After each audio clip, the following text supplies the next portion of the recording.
들리는 것 같은데, 우리 다 함께 일어나셔서 하나님 말씀 보도록 하겠습니다. 에베소서 2장 11절에서 22절 말씀입니다. 신약 성경 310페이지 에베소서 2장 11절에서 22절 말씀입니다. 우리 한 절씩 교독하겠습니다. 그러므로 생각하라. 너희는 그때의 육체로는 이방인이요 손으로 육체에 행한 할례를 받은 무리라 칭하는 자들로부터 할례를 받지 않은 무리라 칭함을 받는 자들이라.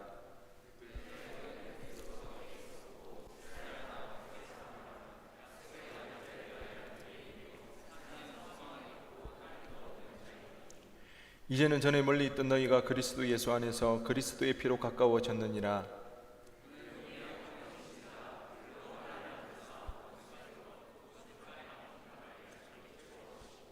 법조문으로 된 계명의 율법을 폐하셨으니 이는 이 둘로 자기 안에서 한 새 사람을 지어 화평하게 하시고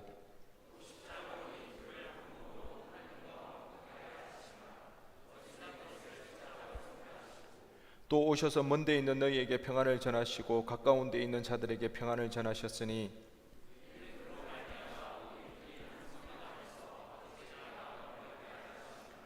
그러므로 이제부터 너희는 외인도 아니요 나그네도 아니요 오직 성도들과 동일한 시민이요 하나님의 권속이라.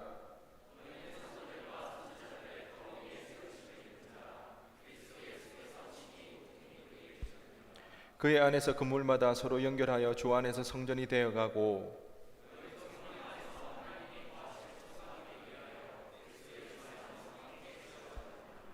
아멘.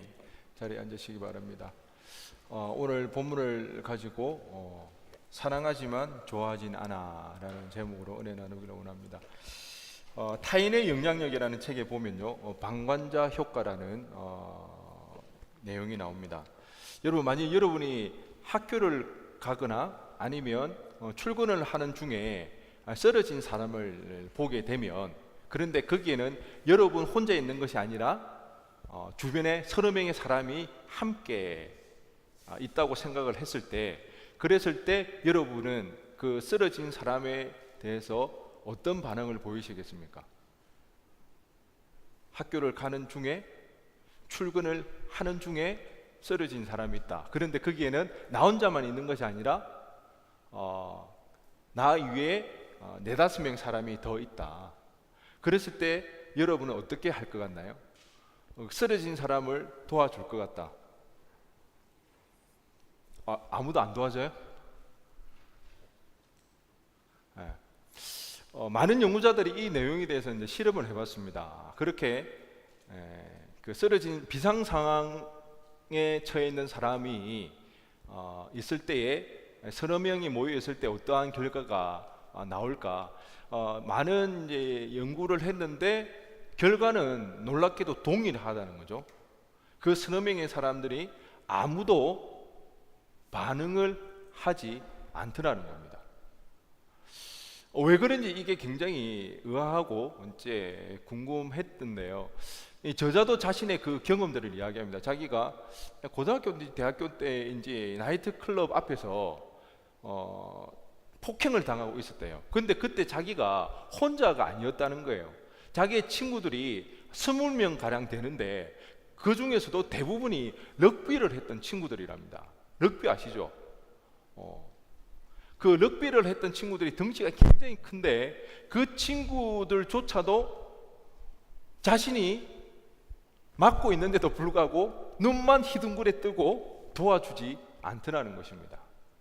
왜 사람들은 이런 비상 상황에 처해 있는 위급한 상황에 빠진 사람들이 있을 때 도와주지 않을까? 많은 심리학자들이 연구를 해서 그 원인에 대해서 이제 살펴보았는데 몇 가지 요인들이 있더라는 거죠. 하나는 자기가 개업을 해가지고 그 일을 온전히 처리하지 못했을 때에 자신의 무능함에 대한 그 두려움이 있기 때문에 그 일에 적극적으로 개입하기를 꺼려한다는 거예요. 또 하나는 거기에 혼자 있는 것이 아니라 여러 명이 있기 때문에 내가 아니라도 누구든지 도와줄 수 있겠지, 그런 마음이 들어서 도와주지 않더라는 것입니다. 이것이 지금까지 그 연구했던 심리학자들이 내린 결론입니다. 아마 정확한 이유는 아직 알지 못하지만 아마 이런 요인들 때문에 방관자 효과가 나타나지 않을까, 그런 이야기를 하고 있습니다. 그리고 무엇보다도 그렇다면 이 방관자 효과에 대한 대안이 뭘까, 대책이 뭘까, 이게 중요하잖아요. 뭐 요인들아 그렇다 치더라도 요인을 우리가 연구하는 이유는 그 문제에 대한 해결을 하기 위해서 우리가 연구를 하는 건데, 그래서 심리학자들이 낸 연구는 아직까지 정확한 대안은 없다고 합니다. 이 방관자 효과에 대해서. 그래서 그 책에 보면 그나마 지금 우리가 할 수 있는 최선의 그 대안책은 이런 건데 한번 들어보시기 바랍니다.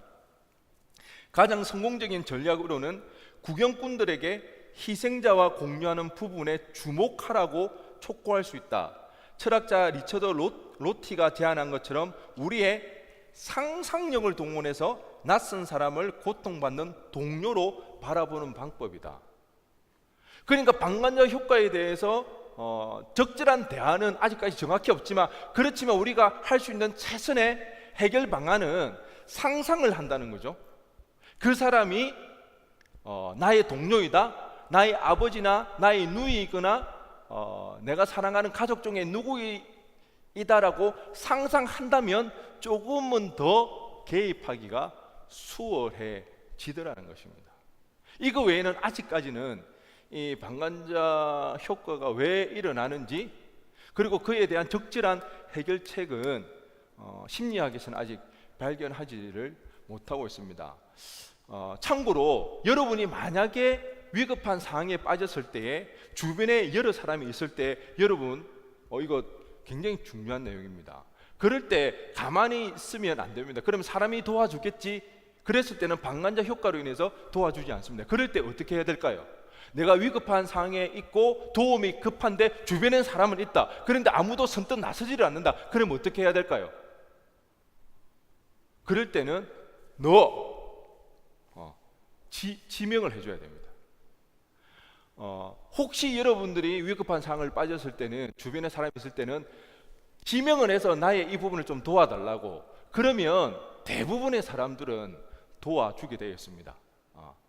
두 가지 요인들, 뭐 내가 나의 무능력이 나타날까봐, 아니면 나 아니도 다른 사람이 하겠지, 이런 것 때문에 방관자 효과가 좀 일어나기 때문에 그럴 때는 반드시 지명을 해서 좀 도와달라고 이야기했을 때는 도움을 받을 수가 있다는 것입니다. 다시 원래 내용으로 돌아와서 이 방관자 효과, 왜 사람들은 그런 위급한 상황에 빠져 있는 사람에게 적극적으로 나서지 못할까? 그리고 그 문제를 해결할 수 있는 방안은 무엇인가? 사실은 그에 대한 내용이 오늘 본문에 나와 있는 내용입니다. 이 방관자 효과가 왜 우리에게 발생하게 되어졌는가? 그리고 그에 대한 적절한 해결책은 무엇인가? 제가 앞에서도 에베소서 말씀을 이렇게 전할 때 이야기를 했지만, 에베소서 1장 20절부터 2장 22절까지가 에베소서의 신장과 같은 부분이라고 그렇게 이야기했습니다. 많은 신학자들은 에베소서의 신장이라고 그렇게 이야기합니다. 에베소서 1장 20절부터 에베소서 2장 22절까지가 그 중에서도 에베소서 1장 20절부터 23절까지는 주제문과 같은 그런 내용이라고 그랬죠. 예수님이 온 우주의 왕으로 등극하셨다는 그 이야기를 선포하고 있는 주제문과 같은 내용이 에베소서 1장 20절에서 23절 말씀입니다. 그렇기 때문에 사도 바울은 그렇다면 예수님이 왜 온 우주의 왕으로 등극할 수밖에 없었는지 근거를 대야 되잖아요. 그렇기 때문에 그 근거를 대기 위해서 논리적으로 설득하고 말하기 위해서 신적 전쟁 양식이라는 문학 양식을 가지고 옵니다. 그래서 1장 20절부터 2장 22절까지는 신적 전쟁 양식이라는 그 문학 양식으로 글을 써내려가는 거죠.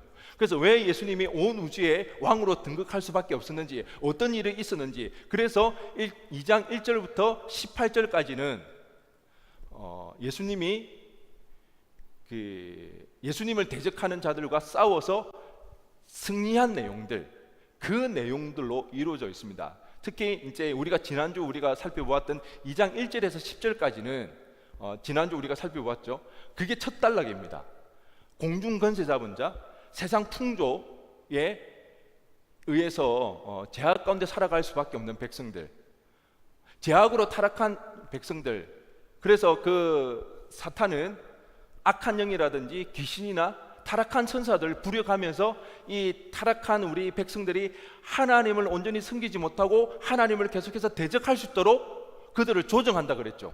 그리고 세상 풍조에 영향을 주어서 아무리 선한 마음으로 좋은 의도로 시작하지만 결국에는 하나님을 대적하는 그 일로 결론을 내릴 수밖에 없는 그 상태에 빠져 있는 것이 우리 인간의 공경의 실존이라고 그랬죠.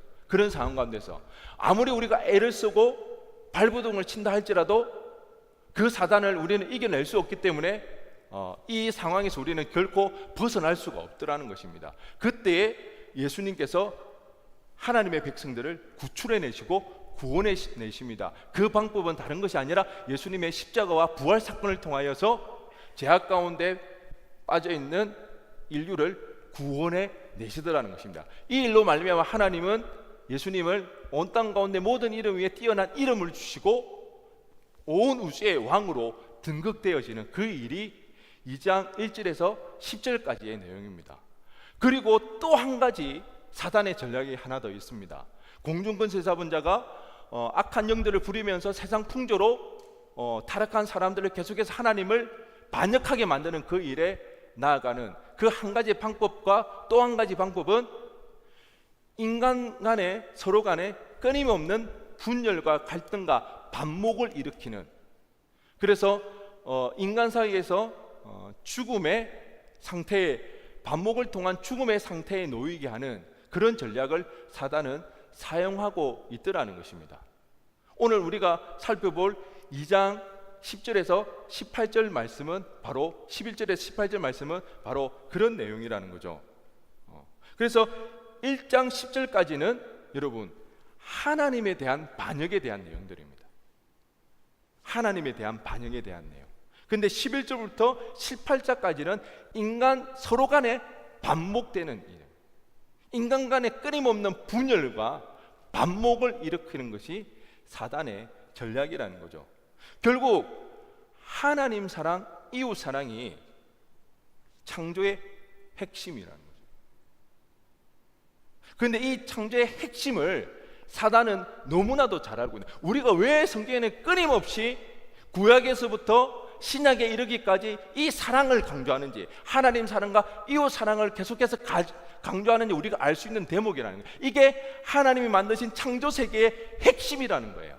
근간이라는 거예요. 이것이 무너지면 모든 것이 다 무너지게 되어 있다는 거예요. 사단은 이것을 알고 인간 간에 서로 이웃 간에 사랑할 수 있는 것을 오염시켜 버렸던 거죠. 더 이상 서로 사랑할 수 없는 그런 상태에 우리가 빠지고 말았다는 것이죠. 서두에 우리가 보았던 이 방관자 효과, 수많은 심리학자들이 왜 이런 현상이 일어나는지, 그리고 이에 대한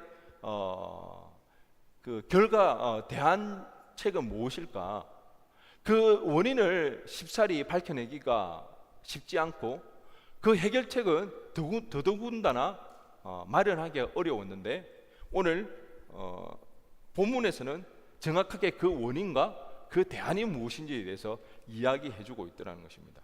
그 원인은 무엇입니까? 바로 죄로 인한 타락이라는 것이죠. 죄로 인한 타락. 죄로 인해 하나님의 형상을 잃어버린 이 인간이 이웃을 사랑할 능력을 상실해 버렸다는 것이죠. 여러분, 이것을 종교적인 내용으로 여러분 들으시면 안 됩니다. 교회 내에서만 통용하는 이야기로 들어서는 절대 안 된다는 것입니다. 제가 에베소서를 하면서 늘 이제 마음에 담고 있고 그리고 제가 기도하는 내용은 여러분들이 이 말씀을 통해서 오늘날 우리가 살아가는 이 현실, 이 세상을 제대로 볼 수 있는 그런 눈이 좀 열렸으면 좋겠다는 거예요. 교회에서만 통용되어지고 종교적인 내용이 아니더라는 것입니다. 여러분, 심리학에서는 밝힐 수 없는 내용이 있다는 거죠. 왜 방관자 효과가 일어나는가? 그 원인이 불분명하고 그 해결책도 지금까지도 없더라는 거죠. 왜? 정확한 이 원리를 모르기 때문에, 이 세상이 어떻게 시작되어지고 어떤 상태에 빠져 있는지 하나님을 논외로 하고 연구를 했을 때는 한계가 있더라는 것입니다. 왜 이웃을 사랑하지 못하고 위급한 상황에 빠져 있는 사람들에게 도움을 내지 못하는가? 죄로 인해 타락했다. 하나님의 형상을 잃어버린 우리에게 이미 우리는 이웃을 사랑할 능력을 상실해 버린 그 상황, 우리가 원인을 이렇게 바로 잡아가야 그에 대한 올바른 해결책이 마련되어진다는 것입니다. 우리는 그것을 볼 수 있어야 되는 거예요. 단순히 교회니까 내 신앙에서만 통용되는 이야기 아니요. 앞으로 한번 계속해서 제가 이 내용을 이야기할 때 한번 들어보시기 바랍니다. 그리고 잘 곰곰이 생각해 보시기 바랍니다. 정말 이것이 종교적인 이야기인가? 아니면 진짜 인류에 정말 꼭 필요한 그런 원리인가? 특별히 사도 바울은요, 유대인과 이방인들에 대한 반목에 대한 갈등에 대한 이야기를 하고 있는데 그 민족과 그 인종적인 그런 갈등, 그 반목이 발생하는 그 이유가 율법이라고 사도 바울은 이야기하고 있습니다. 여러분, 율법이 나쁜 게 아니거든요. 율법은 뭐냐? 하나님께서 이스라엘 백성들, 수많은 사람들 중에 이스라엘 백성들을 택했어요. 그리고 그들을 구별 짓는 방법이 뭐다? 율법을 주신 거예요. 그래서 오로지 이스라엘 백성들, 유대인들만 율법을 알고 있는 거죠. 그 율법을 가지고 살아가는 백성은 뭐다? 구별되어지고 하나님 나라의 백성으로 살아갈 수 있는 것. 그래서 그 사람들, 유대인을 통하여서 하나님의 나라가 어떤 곳인지를 알려고 하는 거죠. 그것이 율법의 역할입니다. 여러분, 구별하고 구분하는 것을 차별과 악한 것이라고 혼동하면 안 된다는 거예요. 삼위 하나님도 어떤가요? 구별이 있어요, 없어요? 삼위 하나님, 성부 하나님, 성자 하나님, 성령 하나님, 구별은 있잖아요. 구별은 나쁜 게 아니에요. 하나님께서 그들을 구별해 주셨어요. 왜요? 이스라엘 백성을 통해서 복음을 전파하기 위하여서, 하나님 나라가 여기 있다는 것을 알려주기 위해서, 특별히 이스라엘 백성들만 하나님의 구원받을 백성이라는 그것을 이야기하기 위해서가 아니라 그들을 통하여서 복음을 전파하기 위해서 하나님의 하나의 방법이었다는 거죠. 그랬는데 유대인들이 어떻게 했나요? 유대인들이 선민의식에 빠진 거죠. 자기들만 하나님께 선택받았다는 선민의식에 의해서 다른 인종과 다른 민족들에 대해서 배타적으로 행했다는 것입니다. 우월의식에 빠진 거죠. 오히려 자신들이 받았던 그 놀라운 그 은혜를 나누고 전파해야 되는데 우월의식에 빠져서 그들을 단절시켜 버렸어요. 인종이 다르고 민족이 다른 사람은 구원받지 못할 백성, 자신들만 구원받을 백성이라고 그렇게 단절시켜 버린 거죠. 거기에서부터 문제가 생겨나게 됐던 것입니다. 그렇기 때문에 하나님께서는 이스라엘 백성을 통하여서 온 열방 가운데 하나님의 샬롬, 여러분 이 샬롬이라는 것은 단순하게 마음의 평안을 말하는 게 아니에요. 우리 모든 생활에 완전한 완벽함입니다. 완벽함, 부족함이 없는 그런 상태입니다. 완전한 상태. 우리의 물질적인 것, 마음이건 모든 생활의 완벽한 상태를 하나님의 샬롬이라고 얘기하는 거예요. 그 하나님의 샬롬을 전파하려고 하는데 그것이 도리어 차단되어 버리고 말았습니다. 뭐 때문에? 율법에 의해서. 율법에 의해서 구별시켰는데 그것을 선민의식에 빠지고 우월의식에 빠져서 오히려 배타적이고 차별해버렸기 때문에. 그래서 사도 바울은 오늘 본문 15절에서 율법은 폐하여졌다고 이야기합니다. 왜? 유대인들이 율법을 온전히 활용을 못하니까, 율법을 통해서 온전히 하나님의 뜻을 이루어내지 못하니까 율법이 폐하여졌다고. 그것의 우월의식 가지고 선민의식을 가지고 자기들만 구원받은 백성이라고 할 바에는 차라리 그것이 없는 게 낫다고. 우리는 이 유대인들의 이 배타적 사고에 대해서 사실은 조금은 와닿지 않을 수가 있습니다. 왜? 워낙 지리적으로도 거리가 멀고 직접 접해볼 경험이 잘 없기 때문에. 그렇지만 이 유대인들의 이 배타주의, 이것이 얼마나 심각했는지를 적나라하게 보여주는 역사적 사실이 있습니다. 다름 아닌 홀로코스트입니다. 다들 아시죠? 홀로코스트. 2차 세계대전 중에 독일의 나치에 의해서 12년 동안 유대인들을 학살했던 그 사건이 홀로코스트입니다. 러시아 사람들을 포함해서 대략 한 1,000만 명이 이 홀로코스트 기간에 죽음을 당했습니다. 그 중에 600만 명이 유대인들이었습니다. 어떻게, 여러분 한번 생각해 보세요. 옛날 이야기인 것 같죠? 600만 명이 죽고 불과 8, 90년밖에 되지 않은 그 이야기입니다. 어떻게 이런 일이 일어났을까? 물론 히틀러의 개인적이고 사회적인 그런 영향도 있겠지만, 오늘 우리가 생각해 볼 것은 역사적으로 봤을 때 유럽에서는 이미 반유대주의라는 그 사상들이 굉장히 뿌리 깊게 내려져 있더라는 것입니다. 반유대주의의 그 가장 큰 원인은 유대인들만의 독특한 종교적인 습관, 관습 때문입니다. 그들은 할례를 여전히 이렇게 행하고 있죠. 그리고 안식일을 지킵니다. 그리고 그 정결법 이런 부분들, 그리고 다른 인종이랑 결혼을 하지 않는 결혼 예식들, 관습들, 그리고 자신들만의 공간이라고 해서 게토, 거기에서만 살아갑니다. 그리고 철저하게 자신들의 삶의 스타일대로 다른 사람들을 철저하게 다른 사람들과 함께 연합하지 못하고 자기들끼리만 그렇게 살아가는 굉장히 배타적인 이 생활 습관으로 인해서 그 당시만 해도 이미 반유대주의라는 이런 마음들이, 이런 사상들이 유럽인들에게는 뿌리 깊게 박혀 있었고 팽창되어 있었던 것을 우리가 볼 수가 있는 거죠. 유대인의 역사의 저자 폴 존슨은요, 홀로코스트를 이렇게 이야기를 합니다. 2000년에 걸친 기독교와 성직자들, 평민들, 세속인들, 이방인들의 반유대주의적 정우가 히틀러에 의해 하나의 거대한 괴물로 합쳐져서 유래를 찾아보기 힘든 엄청난 파괴력을 발휘했다.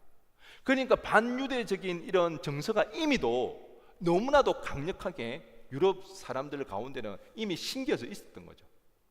그러다 보니까 히틀러가 희생양을 찾아서 유대인들을 희생양으로 삼아서 그들에게 죄를 뒷어 썼을 때 독일인들이 거기에 다 넘어갔던 거죠. 이 그런 반유대주의의 이런 정서는 결국에는 배타적인 생활 습관 때문에 그렇습니다. 어쩌면 사도 바울은 유대인들 사이에 팽배한 이 배타주의에서 홀로코스트를 이미 예견했는지도 모릅니다. 물론 제가 말하는 말은 의미는 그 예언자로서 옛날에 이런 홀로코스트가 있을 것이다 그런 의미가 아닙니다. 배타주의적인 이 생활 습관이 얼마나 악한 것인지, 얼마나 심각한 분열을 일으키는지를 사도 바울은 알았기에 오늘 본문 15절에서 율법을 폐기되었다고 이렇게 이야기를 하는 것입니다. 대신에 율법 대신에 예수님의 십자가와 부활을 통해서 그리스도 안에서 이 갈등은 봉합되어질 수가 있습니다. 왜 여러분 그리스도의 십자가와 부활에서만 하나됨이, 연합됨이 이루어질 수 있을까요? 우리가 지난 시간에도 이미 살펴보았듯이 이미 이 세상은 타락해져 있어요.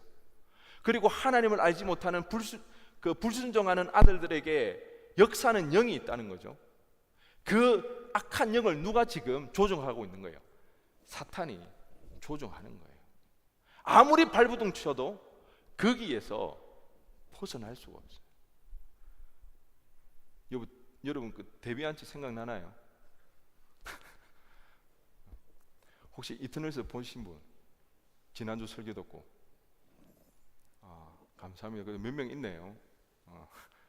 데뷔한 채에서 우리는 벗어날 수가 없는 거예요. 그런 상황이라는 거예요. 그렇기 때문에 주님이 필요하다는 거죠. 인간의 노력으로 되어지지 않는다는 게 역사적으로 증명되어졌습니다. 18세기 계몽주의 시대였습니다. 그리고 산업혁명이 동시에 일어났습니다. 인류의 굉장한 희망이 싹 트오르고 꿈꾸던 시대였습니다. 이제 우리도 사람을 교육시키고 인간의 지식으로 얼마든지 우리의 힘으로 천국 유토피아를 만들어낼 수 있겠다. 그렇게 꿈꾸었던 꿈에 부풀려 있던 시대가 바로 18세기 계몽주의요 산업혁명 시대라는 것입니다. 그런데 어떻게 되었나요? 2세기가 지나기 전에 세계대전이 발발함으로써 그들의 희망의 노래가 채 가시기도 전에 인간의 참상이 적나라하게 드러나게 되었다는 것입니다. 얼마든지 사람을 교육시키면 이 세상은 아름답고 선하게 불법이 없는 정의로운 세상을 만들 수 있다는 게 계몽주의 사상가들이 꿈꿨던 미래였습니다. 산업혁명을 통해서 우리도 얼마든지 더 이상 가난하지 않고 풍요롭게 살 수 있는, 누구나가 천국과 같은 그런 유토피아의 세상에서 살 수 있겠다고 꿈꿨던 그 시절이 18세기 산업혁명, 더 이상 신은 필요하지 않는, 인간으로만으로도 충분한 시대, 그렇게 꿈꾸었던 시대가 18세기였습니다. 그런데 세계전쟁이 발발하고 나서 모든 꿈들이 하루아침에 사라지게 되었습니다. 그리고 나서 사람들은 갈 바를 알지 못하는 거죠. 왜? 신도 아니고 더 이상 누구에게도 희망이 없다? 사람에게도 희망이 없는 거예요. 공허함이 찾아옵니다. 허무주의가 찾아옵니다. 염세주의가 그때 나오죠. 쇼펜하우어. 그리고 나서 어떤 게 나옵니까? 자유주의, 포스트 모더니즘. 이제는 네 알아서 하라는 겁니다.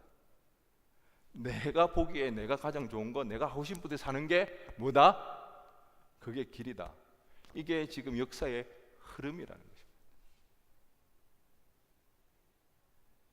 인간의 힘으로, 인간의 노력으로 이 문제를 극복해낼 수가 없다는 것입니다. 예수님의 십자가 사건만을 위해서. 아무도 생각하지 못했죠.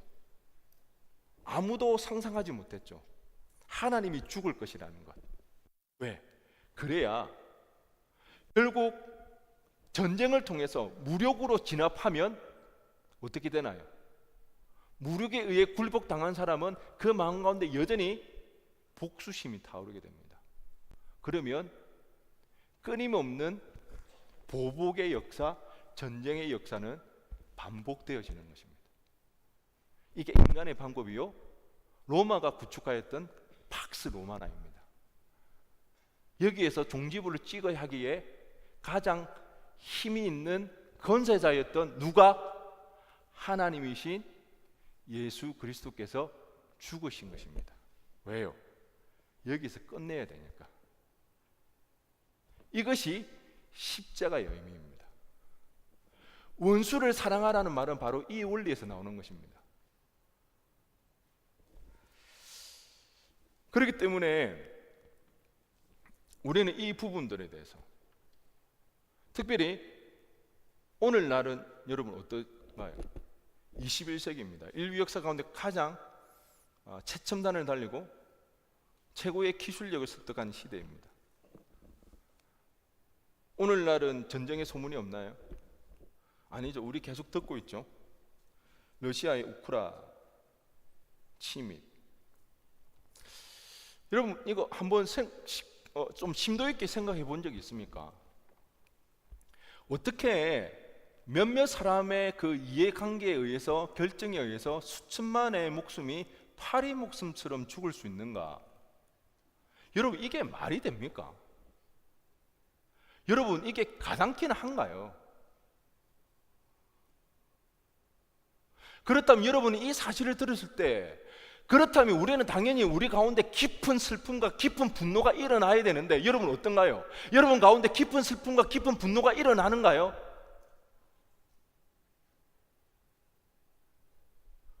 저 우크라 땅에서는 지금 개 같은 죽음을 당하고 있는데, 어떻게 사람에 의해서, 몇몇 사람에 의해서 수천만의 사람, 수천 명의 사람이 그렇게 목숨을 잃어가고 있는지 우리는 분노해야 되지 않나요? 깊은 슬픔 가운데 우리는 빠져 있어야 되는 거 아니에요? 여러분, 만약 나의 가족 중 누군가가 그렇게 억울하게 죽음을 당했다고 생각해 보시기 바랍니다. 평생 잊을 수 있을까요? 평생 잊지 못할 겁니다. 그 사건만 떠올려지면 가슴이 두근거리면서 아픈 거예요. 잊을 수가 없는 사건이라는 거죠. 그런데 우리는 지금 당장 당하는 피해가 없다 보니까, 거리가 너무 멀다 보니까 어느새 금방 잊어버린다는 거예요. 여러분, 제가 이 이야기를 하는 것은 여러분의 양심의 가책을 느끼려고 하는 이야기는 아닙니다. 한번 우리가 깊이 있게 한번 생각해 보자는 것입니다. 얼마나 인간 사이에 깊은 담이 놓여져 있으며 사람이 사람을 죽이는데 아무렇지 않고 그 이야기를 듣는데도 더 이상 슬픔이나 분노를 느끼지 않는 어떤 담이 우리 사이에 가로져 있기에 이런 일들이 지금 일어나고 있는지, 여러분 우리는 이거 심각하게 생각해 봐야 돼요. 도대체 우리에게 어떤 일이 일어났는가? 무슨 문제가 일어나는가? 예배드리는 갑자기 빵! 폭탄 터졌다고 생각해 보세요. 저기 터져서 나만 살고 여러분 다 부상을 입었다 생각해 보세요. 너무 이기적인 건가? 상상이 안 되는 얘기잖아요. 근데 이 일들이 지금 오늘날에 일어나고 있다는 것입니다. 도대체 뭐가 문제인가? 왜 이렇게 21세기를 살아가는 지금까지도 이 문제는 여전히 변함없이 발생되어지고 있는가? 사도 바울은 그 원인에 대해서, 그 문제에 대해서 그 해결책으로 예수님을 이야기하고 있습니다. 인간의 타락으로 인해서 더 이상 우리는 서로 사랑할 수 없고 사단의 권세에 사로잡혀 있기 때문에 갈등과 반목과 분열을 일으킬 수밖에 없는 것. 여러분, 이게 사단의 전략이라는 거예요. 여러분, 사단의 전략이 몇 가지라고요? 두 가지. 하나님 앞에 뭐 하는 거? 반역하는 거. 그리고 인간 사이에 반목, 분열을 일으키는 것. 거꾸로 얘기하면 이것이 하나님이 만든 세상의 창조 세계의 가장 핵심 포인트라는 거예요. 근간이라는 거예요. 그래서 성경은 끊임없이 하나님 사랑, 이웃 사랑 이야기하는 거예요. 이거 무너지면 안 되니까. 이거 무너지면 다 끝이라고. 제가 그 이야기하죠. 우리 공동체, 믿음의 공동체라는 거예요.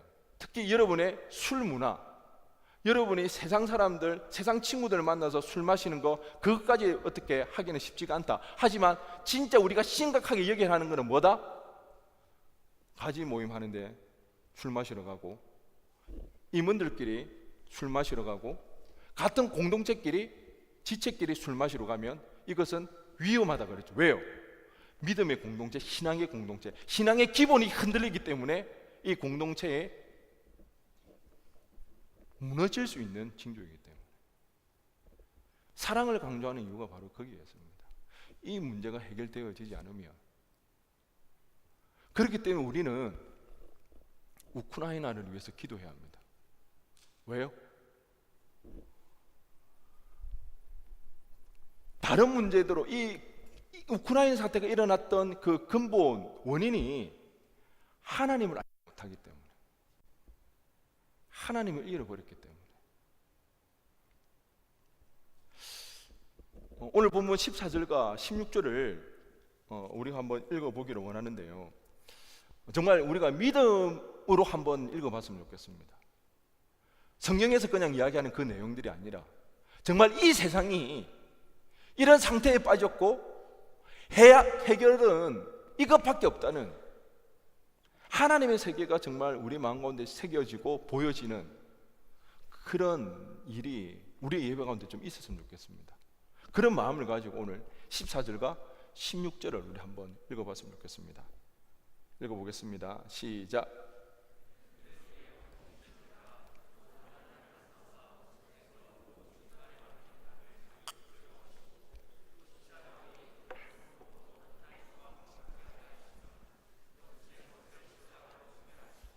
아멘. 여러분, 중간에 막힌 담을 주님의 육체로 허물었다는 거예요. 원수된 것을 십자가로 소멸했다는 거예요. 이 외에는 이 막힌 담과 이 분열과 이 전쟁을 끝낼 수는 없어요. 그 누구도 해결할 수 없는 문제입니다. 21세기를 살아가는 오늘날에도 여전히 전쟁이 발발한다는 거 여러분 똑똑히 기억하시기 바랍니다.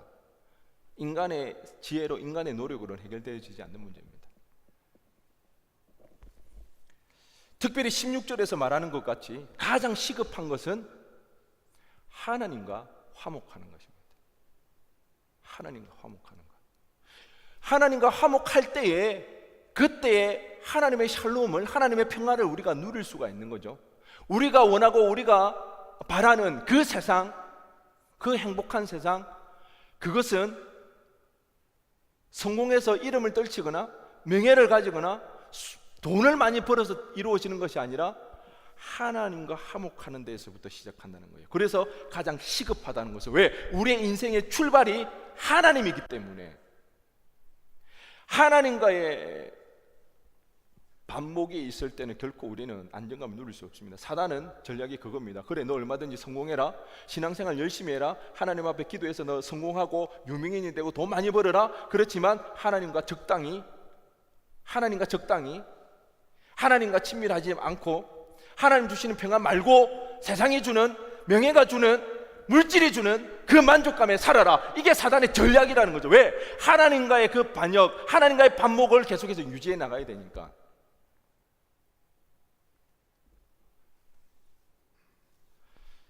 우리가 전도하는 이유는 바로 여기 있습니다.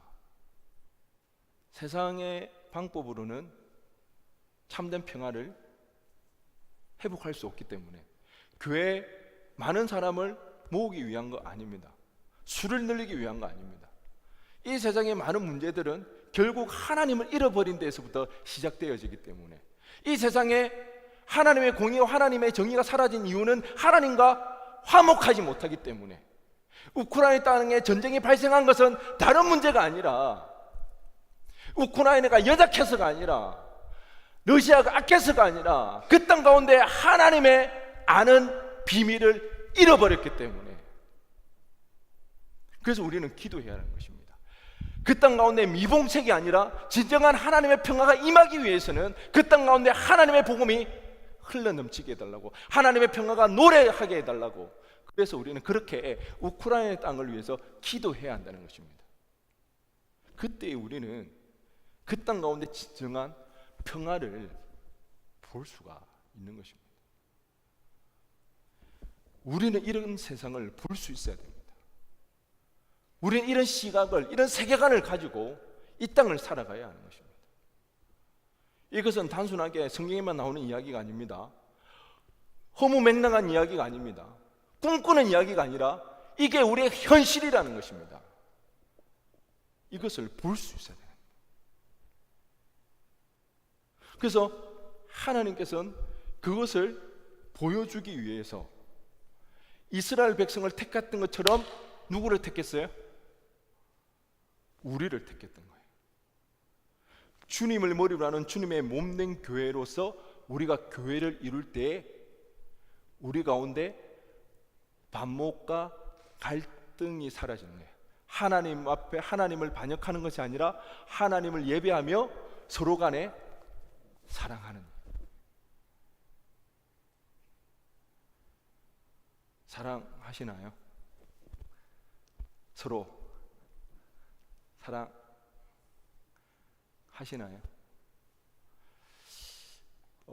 사랑 누가 말했나? 아, 잘 모르. 굉장히 또 부끄러워하는데 누가? 잘 모르시나요? 우리 사랑 이야기하면 굉장히 다들 좀 부담스러워합니다. 왜? 어렵기 때문에. 참 쉽지 않은 것 같아요. 사랑한다는 것. 여러분 그 MBTI, 여러분 MBTI 중에 앞에 시작하는 거 E로 시작하는 분들, E,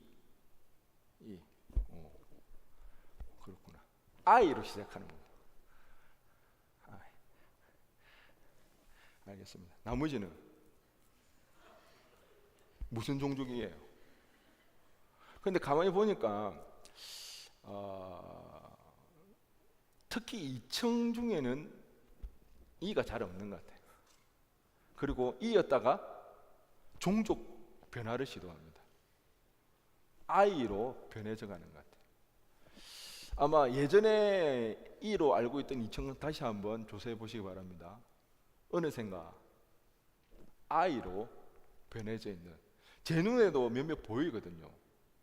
주위가 약간 요즘 이렇게 I. 채린이 혹시 언제 조사해봤어? 너 해봤어?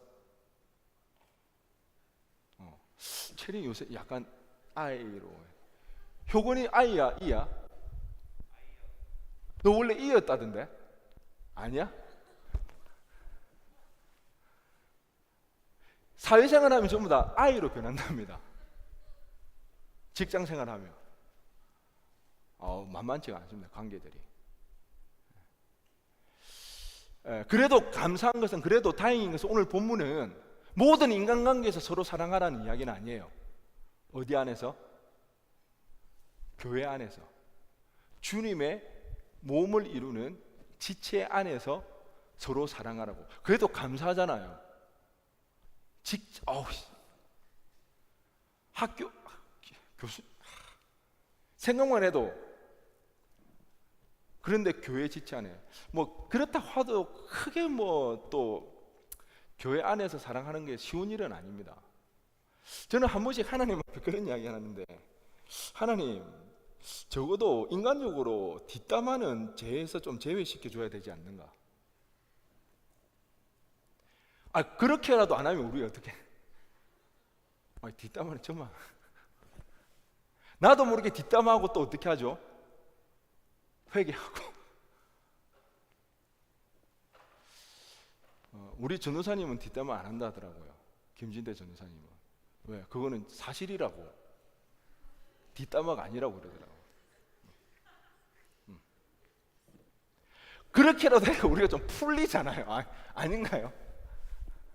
그 정도로 우리가 참 관계가 쉽지가 않은 것 같아요. 어려운 것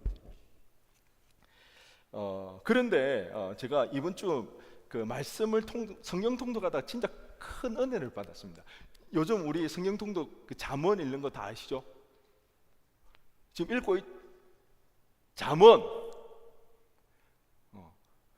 지금 성경 통독하고 있는데 범위가 거기인데 진짜 큰 은혜가 됐습니다. 잠언 18장 19절입니다. 우리 한번 읽어보겠습니다. 시작.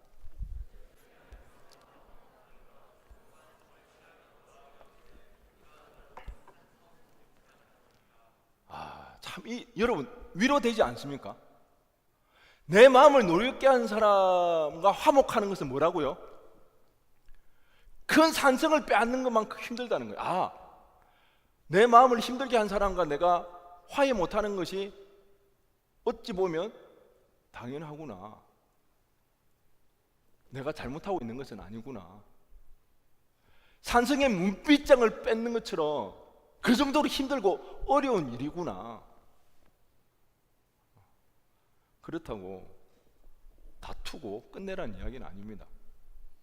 그 정도로 어렵다는 거예요. 이렇게 어려운 거를 우리가 성경에서도 알아준다는 거, 인정해 준다는 거예요. 덮어놓고 그러니까 너희들은 무조건 용서하고 사랑해라, 이게 아니라는 거예요. 힘들어요. 어려워요. 그래서 저도 참 고민을 많이 합니다. 사랑이 뭘까? 사랑 그 누가 말했나? 그래서 오늘 제목이 문득 떠올랐습니다. 사랑하지만 좋아하진 않아. 여러분, 이게 말이 되나요? 약간 기적의 논리인가요? 사랑하지만 좋아하진 않아. 사랑하는 것과 좋아하는 것은 좀 차원이 다른 것 같아요. 물론 사랑이 더 큰 차원입니다. 그렇지만 조금 성질이 다르죠. 사랑하면 좋아할 수는 있지만 좋아만 하면 사랑할 수는 없다. 사랑하면, 물론 사랑한다고 다 좋아하는 건 아니지만 그래도 사랑하면 좋아할 수는 있지만 좋아만 하면 사랑할 수는 없다. 좋아한다는 건 이런 것 같아요. 내 기질인 것 같아요. 내 성향인 것 같아요. 내가 노력 안 해도 마음이 잘 맞는 사람 있죠. 그 사람이 좋아하는 사람이에요. 그런데 사랑이라는 것은, 사랑한다는 것은 기질이 안 맞고 내 성향이나 내 성격이랑 안 맞더라도 그들을 사랑하는 것, 받아들이는 것, 인정해 줄 수 있는 것, 대화를 하는 것, 이것이 사랑이지 않을까. 그래서 성경은 이웃을 내 자신과 같이 사랑하라고 이야기합니다. 여러분 중에 자신이 사랑스럽고 모든 것이 만족스러운 사람, 자기를 좀 아껴주세요. 우리는 우리의 모습이 다 사랑스럽지는 않죠. 그런데도 어떻게 해요? 이해해 주잖아요. 품고 가잖아요. 그런 거라는 거예요, 사랑은. 성경은 그래서 내 자신과 같이 사랑하라고 이야기합니다. 내가 다 마음에 들지 않더라도, 만족스럽지 않더라도 그렇게 품고 간다는 거예요. 좋아하는 것은 그런 거예요. 내 개인적인 시간, 내가 편안하게 보내는 그 시간에 함께 하고 싶은 사람, 지훈이와 같이. 지훈이의 자유 시간에는 혼자 쉰다고? 얘는 나를 좋아하지만 저는 지훈이를 사랑하는 거. 그런 거예요. 그렇다고 제가 여러분에게 사랑하라고 해서 본인이랑 잘 안 맞는 사람, 기질적으로, 성격적으로 좋아할 수 없는 사람을 자신의 그 개인의 시간, 평화로운 그 시간에 함께 하라는 건 아닙니다. 물론 나중에는 그렇게 나아가야 되겠죠. 나의 그런 가장 편안한 시간, 자유로운 그 시간에도 그 지체와 함께 해야 되겠죠. 하지만 첫 출발은 그렇게 무리할 필요는 없다는 것입니다. 무리하지 않고 다만 우리가 공동체로 모였을 때에 진심으로 그 사람 앞에 진심으로 대해주는 것, 귀 기울여주고 친절을 베풀 수 있는 것, 우리는 거기서부터 시작해야 된다는 거예요. 이게 여러분 사랑입니다. 사랑. 나랑 안 맞는다고 해서 아예 담을 쌓아버리거나 말도 하지 않거나 같은 가지가 되면 가지 바꿔달라고. 여러분 지금 수련회 갈 때 가장 초미의 관심사 중에 하나가 뭐예요? 내 조 누가 있는가? 왜 그게 그렇게 궁금하죠? 마음에 안 드는 사람이 있으면 어떻게 하려고? 바꾸려고. 사랑은 뭐다? 사랑한다는 것은 그렇게 되었을 때 그런 시간과 그런 장소에서 최선을 다해서 그 사람에게 친절을 베풀 수 있는 것. 우리 이 정도는 할 수 있잖아요. 무리하게 나의 가장 자유로운 시간에 그 사람을 끌어들이라, 그 이야기는 안 한다는 거예요. 그것까지는 바라지 않는다는 거예요. 그거는 처음부터 힘들 수가 있다는 것입니다. 하지만 같은 교회 활동을 할 때, 교회 생활을 할 때, 가지가 되든 같은 팀이 되든 교회에서 할 때는 우리가 존중해 줄 수 있고 웃어 줄 수 있고 환대해 줄 수 있는 그런 의지를 가지고 우리는 사랑해야 한다는 것입니다. 이거 어때요? 이러면 조금은 수월해지지 않습니까? 좋아하라고까지는 강요하지 않는다는 것입니다. 사랑하는 것. 그 일이 우리에게는 필요하더라는 것입니다. 그러면 그렇게 사랑하다 보면 끝까지 안 맞을 수는 있어요. 안 맞는 건 어쩔 수 없는 것 같아요. 그런데 친밀해질 수는 있어요. 그건 가능해요. 처음에는 너무 안 맞았지만 그렇지만 그 부분을 이해하면서 같이 얼마든지 우리는 함께 이 믿음의 길을 걸어갈 수 있더라는 것입니다. 우리가 이루어야 할 사랑의 모습은 바로 이런 것입니다. 우리 각자 인정해야죠. 우리의 기질과 성향과 우리의 성격들을.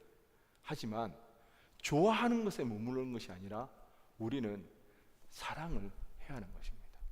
그럴 때 우리는 한 성령 안에서 주님의 몸된 교회를 세워나갈 수가 있는 것입니다. 주님의 십자가 사건과 부활은 다름 아닌 하나님의 원대한 꿈이 있었습니다. 타락한 인류 가운데 새로운 공동체, 새로운 인류를 만들어내고자 하는 그 원대한 꿈에서 시작되었고, 그 일은 예수님의 십자가와 부활을 통해서 이미 시작되어졌습니다. 저는 우리 아연의 청년회가 이 사랑을 통해서 하나님이 꿈꾸셨던 그 새로운 인류, 새로운 공동체가 이 땅 가운데 세워지기를 주님의 이름으로 간절히 축원드립니다. 우리 시간 다 함께 일어나셔서